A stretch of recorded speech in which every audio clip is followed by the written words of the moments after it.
Americans are receiving more packages and home deliveries than ever before. At BoxLock, we've made it our mission to protect your deliveries from porch pirates and package thieves.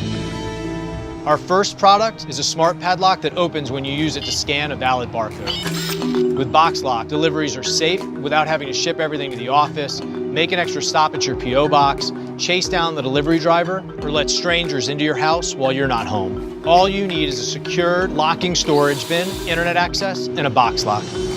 To use BoxLock, your delivery driver simply grabs the box lock and presses the button on the top to scan your package. Only packages addressed to you that are actually out for delivery that day will unlock the box lock. The driver opens the bin, places your package safely inside, closes the bin, and locks the lock. You'll be notified which package was scanned and that your box lock is safely locked with your packages inside. BoxLock works anywhere you can place a padlock and get internet access. On your porch, your shed, your gate, your cellar, your fridge. It's great for homes or businesses. It even works for gifts. BoxLock works with all major carriers. You can create secure barcodes to share with friends, family, anyone you can message, such as food or grocery delivery companies, even your lawn service or liquor deliveries. BoxLock is piloting right now. Delivery drivers are happy to use BoxLock because they know their packages will be received securely. It also reduces the need for delivery drivers to handle all the paperwork when a claim is filed. What's more, there's no recurring cost for using BoxLock. We're excited to share BoxLock with you and look forward to making sure your packages are delivered safely and securely.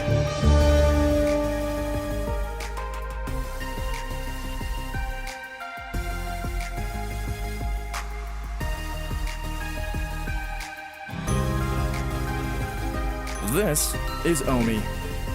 Omi is a smart rechargeable nightlight that you can control with your phone or tablet. It's the only smart nightlight that offers 16 million color options, precise light dimming, custom programmable timers, and a motion-activated sensor.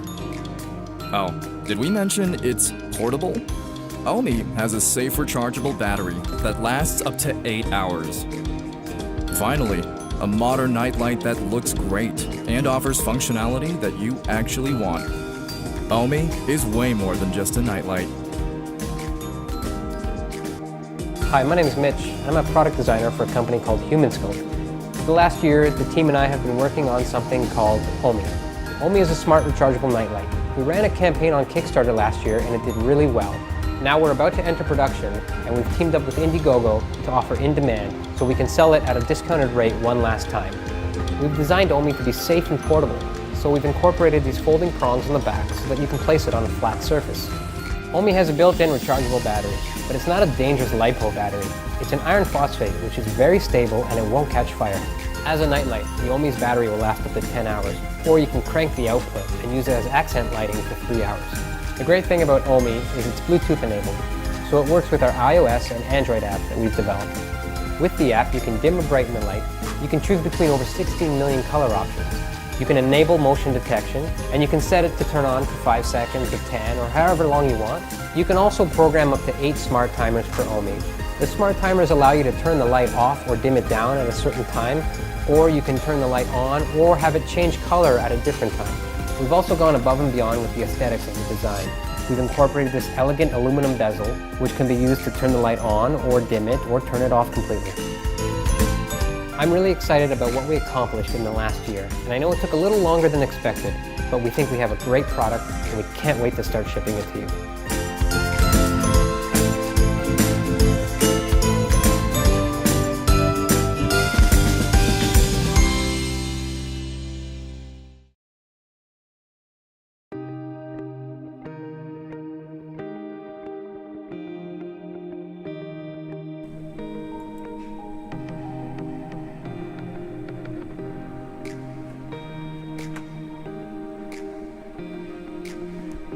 Still confused about which smart plug-in modules that you need to purchase? Today we are going to look at 12 different plug-in modules from 9 different manufacturers. We're going to be looking at the difference between the Z-Wave and the Wi-Fi plug-in modules, and we're going to do a whole bunch of other comparisons. So without further ado, stay tuned.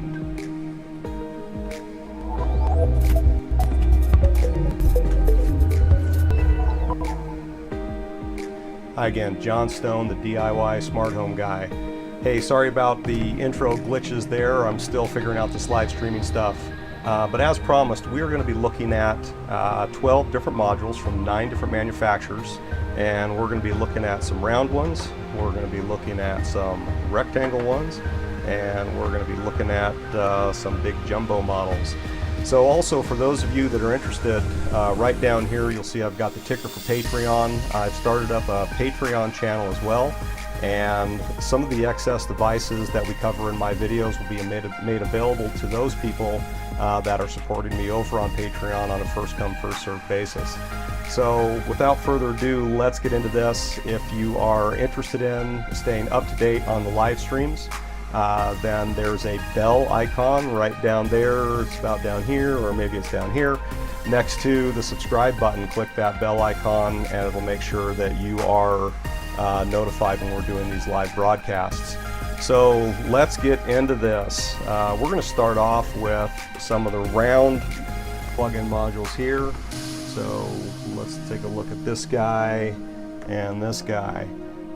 This one here is a Martin Jerry Wi-Fi plug-in module, and as you see over here on the side you've got the on-off switch, so it does have manual control, and we'll put that right up over here and you can get the idea of the size.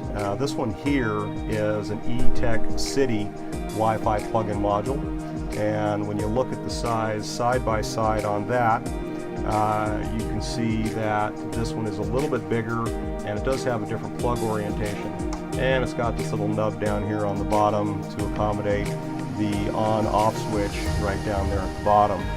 So both of these are fairly nice little Wi-Fi modules. They both come in right around $15. When you look at these, we're going to go and we're going to plug these in back here on the wall, and what you'll see is, starting with the Martin Jerry, this thing will go in pretty nice, and plugged into that top socket there you can see that we still have access to a little grounded outlet there.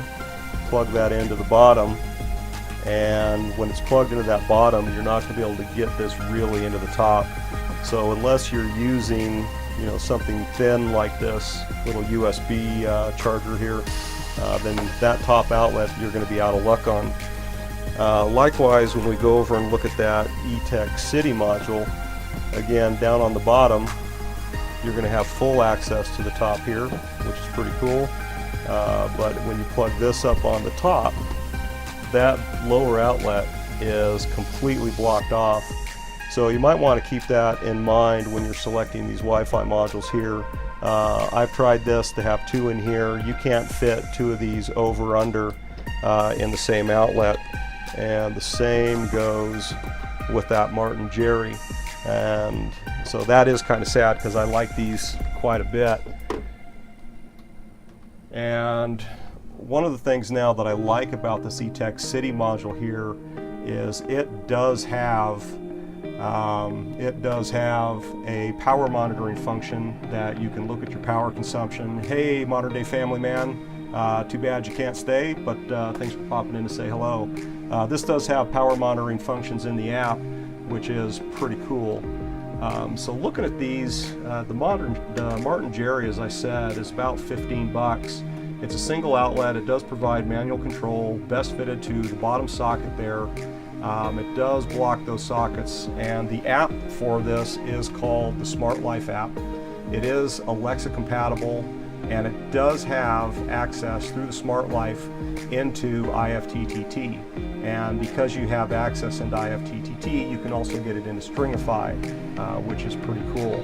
The eTech City uses an app called VSync, and as I cannot find an IFTTT skill for this, which means if you want to do any advanced flows, you're out of luck there. But it is there is an Alexa skill for it, so that's pretty cool. You can control it through voice. I tried to connect this Martin Jerry here into the VSync app, so maybe you could say the eTech City app would also control other Wi-Fi apps or other Wi-Fi modules, but I just couldn't get it to do that. Sorry about that flicker there. So anyway, these are pretty cool, but let's take a look at the next one here, which is this Voyon here. Hey Jeff, hey John S. Same initials there, love that. So this Voyon here, let's take a look at the Voyon plug, and when we compare that to the other ones. So the Voyon, kind of a straight through there, it's going to sit a little bit offset, and when we look at the size of that coming in here, compare that to that E-Tech City, they're almost as wide as each other, and it's just a little bit thinner. Now this Voyon plug here also has the manual control that sits off to the side here. It's got the on-off indicator on the front, and let's go plug that into the wall. Hey Bozo the Clown, how you doing? Kind of feel like a clown sometimes doing these live videos. Let's get this plugged in. And so one thing I like about this Voyon is it leaves that opposite outlet wide open, regardless of where it's plugged in. So this is a lot nicer than one of those round ones because you can get anything plugged into the opposite outlet. You have pretty simple access to the on and off over on the side. So that is pretty cool. And when we talk about that Voyon there, that's about 18 bucks, so it's just a couple bucks more than either the Martin Jerry or the E-Tech City. You know, it doesn't block any of the other outlets, which is pretty cool. It is Alexa compatible, and it does go into IFTTT. Now, one thing that I noticed is that Voyon has its own app that's called the Tuga app, but I tried to connect that into the Smart Life app where I had set up that Martin Jerry, and it went in just fine.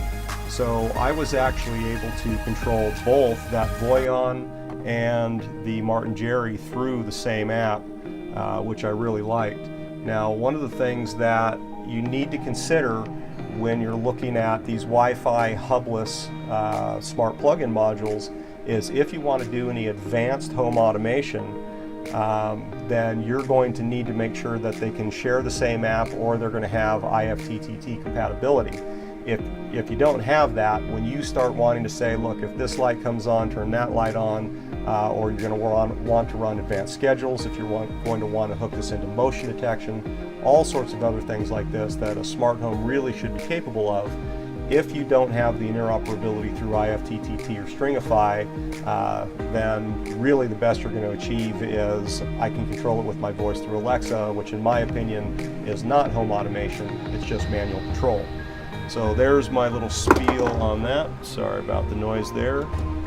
So let's go in and take a look at now one of the main brands here, which will be the TP-Link. And this is the TP-Link Mini right here. So I like this TP-Link Mini. It's pretty cool. Stone Wallace, will they respond to web URL calls to power on or off? That is a great question. I don't really know off the top of my head. I imagine they would because they're going to have to do it through an app, but we can look into that a little bit later. And does TP-Link have the option to rule to turn it on temperature goes above certain temp? Another great question. Let me cover that in just a minute. We'll get back. So anyway, looking at the TP-Link and the Voyon here, looking at the size of that, the Voyon is a little bit smaller. But when we look at the orientation of those plugs, I kind of like the way that TP-Link goes in there a little bit better, and I'll show you why over on the wall. So when you put that TP-Link in, you can get that Voyon in there just fine, and that's not a problem. But that Voyon, because it kind of shoves that outlet up, if you're trying to mix and match these, that Voyon doesn't really go in below it, and that's because of the offset nature of those plugs back there, which is kind of a shame. But the TP-Link there, again, that's a pretty nice, one second, that's a pretty nice plug. What I don't like about it is that Mini is about 30 bucks, so it's almost twice the cost of that Voyon. Now, the Casa app is really nice. but without some serious finagling, I wrote no here. I did find some pretty geeked out ways that you can get this TP-Link connected into IFTTT, but there's no native IFTTT skill or connector that will get it in there, so that was pretty disappointing to me. I am a big fan of the TP-Link stuff, other than you have to stay within that entire CASA suite to get anything done. So again, the mixing and matching, being able to experiment, you're not going to be able to do. Now, TP-Link did a great job on this Mini here. In my opinion, when you take a look at the original TP-Link, this thing is a monster. You know, so looking at the size comparison of those two, this thing is just huge. And putting it back on the wall, you know, there is really no way, if you put that in the top or the bottom, that you're gonna make any of the other outlets usable. So these things, in my opinion, have served their time, and you know, so, but my opinion again is they're pretty much out of it. I wouldn't suggest going out and getting one of these unless you want to spend, you know, maybe the 10 bucks, if you will. You find one on sale for 10 bucks, you can get into your CAS app, and that's okay. I would go after these mini plugs here because they open up those outlets, which I think is pretty cool. Sticking on those mainstream brands, let us go over and look at the Wemo. Now, this is the Wemo Mini. Sorry, it makes me laugh every time I say Wemo Mini, because when you look at that compared to any of the other minis, the Wemo is far from mini. I think they can get away with calling it a mini, because if you look at the first generation Belkin Wemo stuff there, it is smaller than that. It is just a little bit smaller when you look top to bottom versus side to side. And then it's about, I don't know, half as wide. So it is smaller, which is pretty cool. You know, but not certainly as small as that TP-Link. Now, I know I've been giving them a hard time. I really don't mean to do that. Let's go look at it on the wall, because they actually did do something very nice. When you plug this in, you can plug it into either outlet. You can mix and match, and both of those are going to be available, and that is regardless of if it's in the top or bottom. So both TP-Link and Wemo did a really nice job on making sure that they paid attention to the size of the modules and how those would orient in the plug, as well as making sure that you had room for the other outlet, which I think is pretty awesome in terms of how they were designing those things. So that is the Wi-Fi plugs, and again, I like the Wi-Fi plugs. I actually have Wi-Fi plugs. Most of my house is Z-Wave and Zigbee, and I run it through a Wink Hub too. I also have a SmartThings hub that I use in very limited circumstances. Mostly it's just for testing things on this channel. But the Wi-Fi plugs might surprise you. One of the ways that I use a Wi-Fi plug is I plug my Wink Hub 2 into a Wi-Fi smart module. And the reason I do that is if I'm away from the home or I'm in another room and I need to reset that Wink Hub, I can do it using the Wi-Fi module. If I try to use a Z-Wave module, obviously as soon as I turn it off, there's no way to turn it back on. So having the independent control through a Wi-Fi module is pretty good. Yeah, Bozo, I did say Wemo Mini. I always make a joke that the Wemo ain't we no mo, but that's just me being a bad-humored guy, the DIY bad-humored guy. So yeah, I do use Wi-Fi plug-in modules. I have a couple of the iHome ISP8s, which we'll go through in a little bit. But you can find ways that you can mix and match these things. By no means am I against the Wi-Fi smart home stuff. I just prefer the Z-Wave and Zigbee to have that coordinated through the hub. You will see in one of my videos, which is how to start your smart home part 1, where I do advocate very strongly the use of the hub. All right, so let's go back over to the grid real quick again.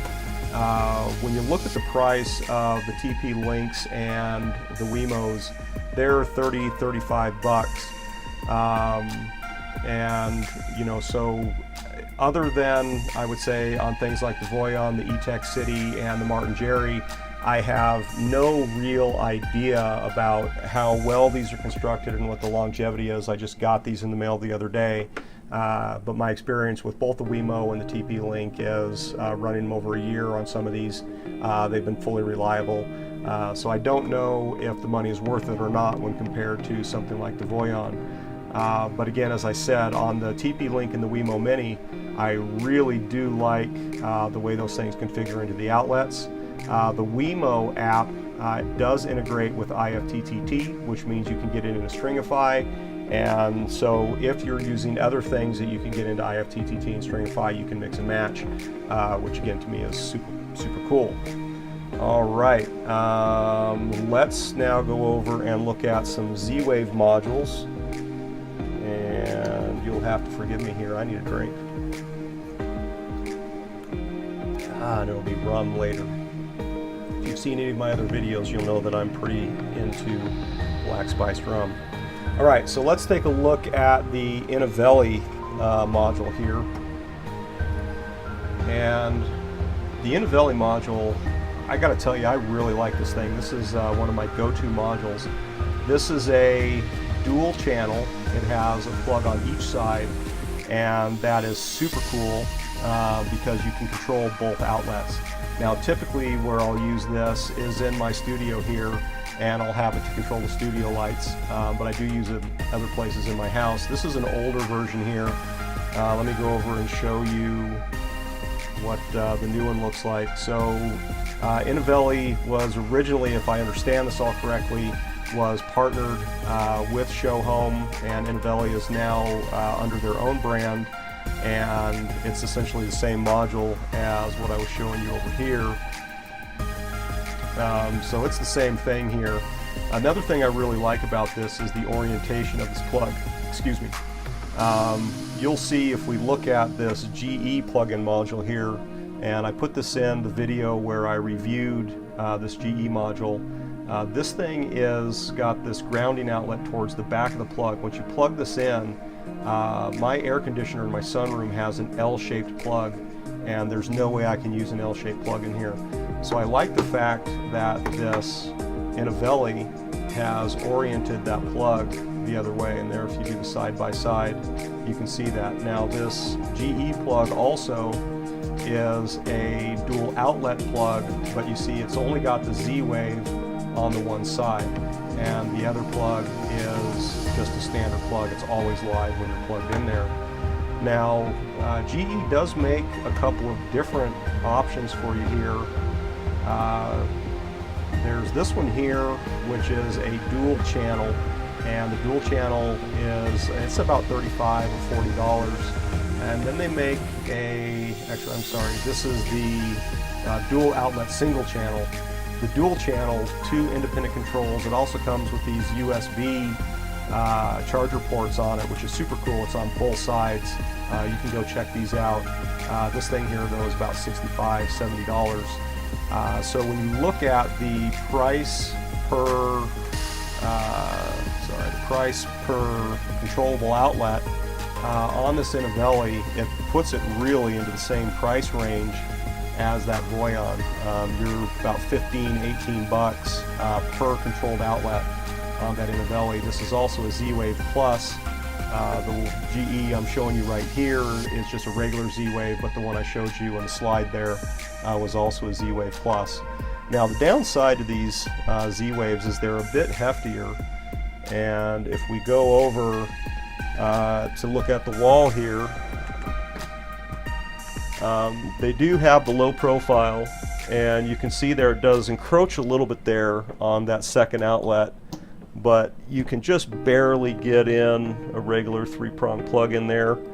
But it does do that. If you have to plug it into the top, you're going to block that second outlet. The GE is essentially the same. You plug that one into the top, and you have plenty of room on the bottom, and so it keeps that one free. The other thing I like about these 2 outlet plug-in modules is you gain an extra outlet there. And if you mix and match, which you can't almost quite do, if you can see it there, it's not quite in, it's plugged in but not fully. There's a little gap on the back I can feel. But if you could do that, you could have 4 controllable outlets just by plugging in 2 Z-Wave modules, which might not be the worst thing in the world. But I use this GE down in my greenhouse, and I like having the open outlet, the uncontrolled outlet for Always Live. We typically plug in a charger to it or something, and then we control the greenhouse lights through the controllable module. Never had a problem with my GE module here, except for the fact I tried to use it on my air conditioner. It wouldn't work. And again, the Innovelli, I really do love that Innovelli module. It is probably my favorite Z-Wave module there. And looking around somewhere, I have another module. Gotcha. Okay, so we've got the Leviton here. Now, Leviton was one of the first brands that I ever purchased for the Z-Wave modules. I've always liked the Leviton products. Never really had any complaints with them. Seem to be very reliable. This is a dimmer module right here. They do make an appliance module, and I also did a video about this, and there's a link in the description below about that as well. The outlet, the plug-in, always sits high on top of this thing. It's pretty cool. They're a little bit bulkier, but they're kind of nice looking. They're unobtrusive when they're on the wall. They're actually a little bit more elegant on the wall than I would say those GE plugs are. It's not that the GE's obnoxious by any means, but I put this up here so you can see you got this manual control button right here on the front. Now there's an indicator light on the Leviton modules.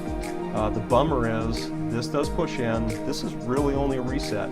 It does nothing for you on manual control, which in my opinion really sucks. I mean, that's not doing anything to turn this on or off.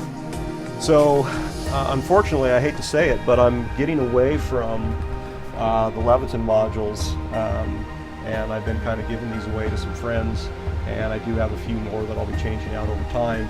And as I mentioned at the top of the video, I will be, see you later, Bozo the Clown.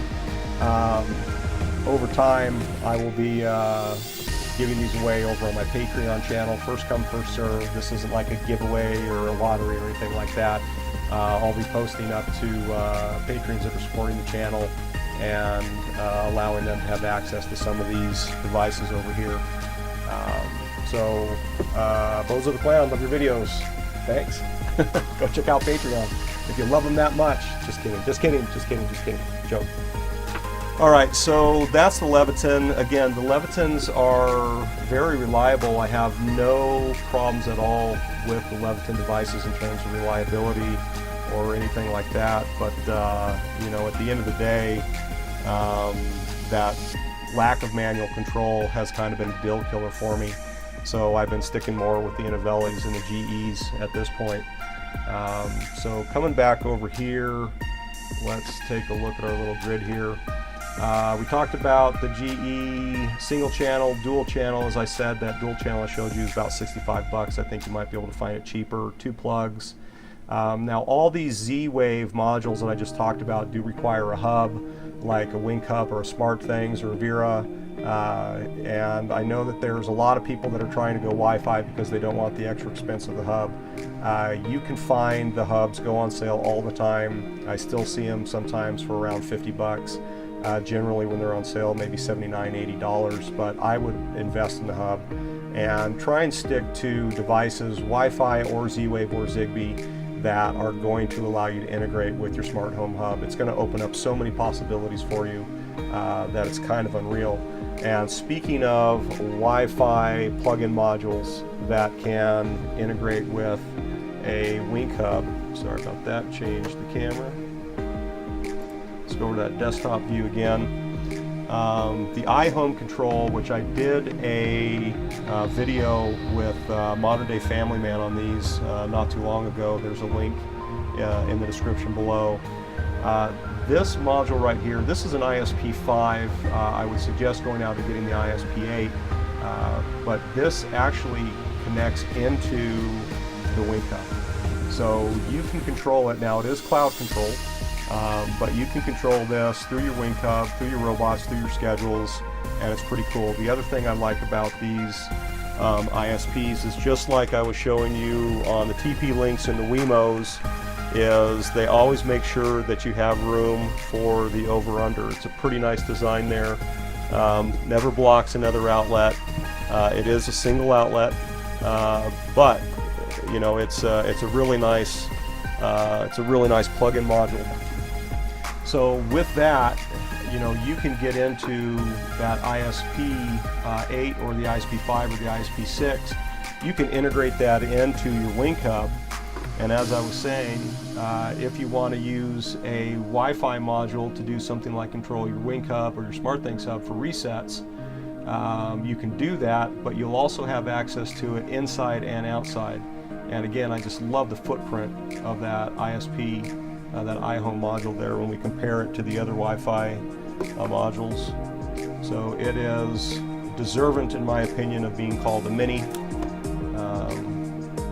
And almost as much as that Wemo is, but that is that. So let's find ourselves on all the screens here. All right, so the iHome control, it's not that much more expensive than any of the other ones. Again, the other thing I like about that Innovelli is, you know, Eric over there at Innovelli has priced these things right, in my opinion. Again, dual channel, 35 bucks. The iHome for single channel, $45, which in my opinion, that ain't a bad price, because you can do this into the iHome app. You can get it into IFTTT. You can also get into Wing Hub, SmartThings, Apple HomeKit. It's a very versatile, for the Wi-Fi plugs, in my opinion, it's the most versatile of all of them. That's the reason why I saved it for the last. So it is pretty cool. You may already covered this, but what is the difference between ISP 5, 6, and 8? I have not covered that in this video. We covered it a little bit in the video that I did with Modern Day Family Man, and I do plan to do a more in-depth review on the ISP series themselves. So you can go check out that other video, but to keep this video from going too long, I'm not going to get into that really right now, but great question. So that's pretty much it. Going back through the comments real quick, I think we got you all covered there. And let's see what else we might have to show you here.